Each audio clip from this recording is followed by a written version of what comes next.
termasuk anak istimewa.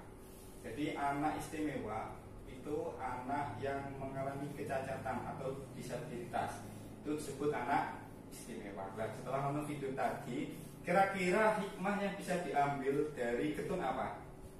Monggo, lagi.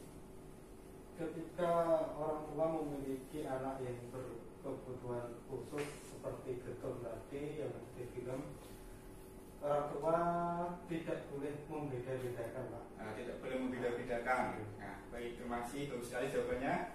Bu Nana?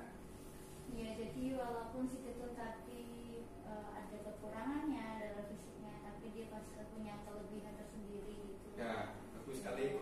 Setiap anak punya kelebihan dan kekurangan masing-masing. Bu Eka, gimana?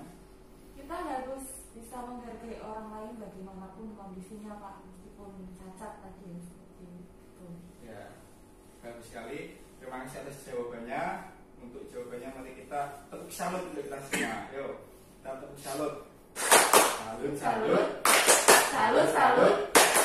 Salut. Nah, baik, terima kasih. Sekarang kita lanjut membahas siapa saja yang termasuk dalam kategori anak istimewa. Sekarang kita lanjut ke flipchart. Jadi ada beberapa ini yang termasuk dalam kategori anak istimewa. Pertama yaitu tunanetra. Tunanetra ini anak yang mempunyai keterbatasan dalam penglihatan.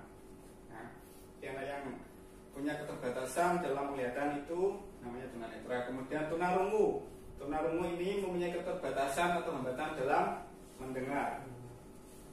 Dan selanjutnya tunawicara ini mempunyai keterbatasan dalam berbicara.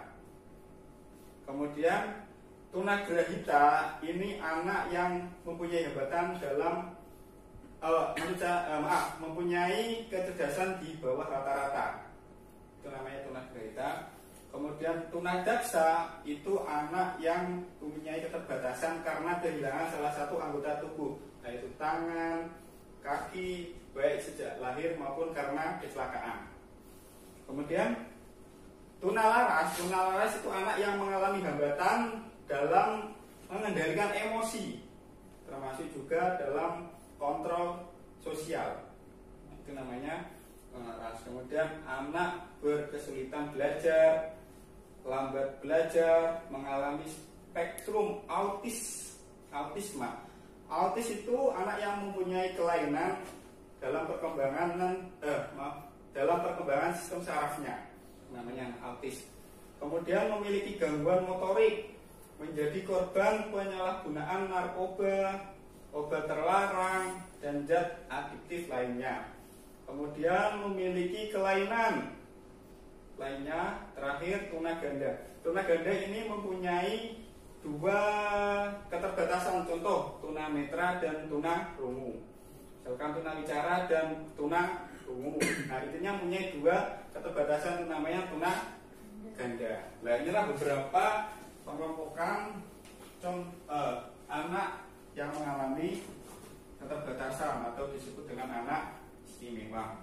Jadi anak istimewa itu rentan mengalami kekerasan.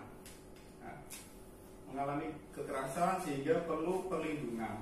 Sebagai contoh, misalkan dalam suatu keluarga ada anak yang mengalami keterbatasan atau disebut anak istimewa tadi, itu cenderung disembunyikan di rumah, bahkan juga sampai tidak disekolahkan. Anak istimewa juga mempunyai hak yang sama dengan anak yang normal pada umumnya.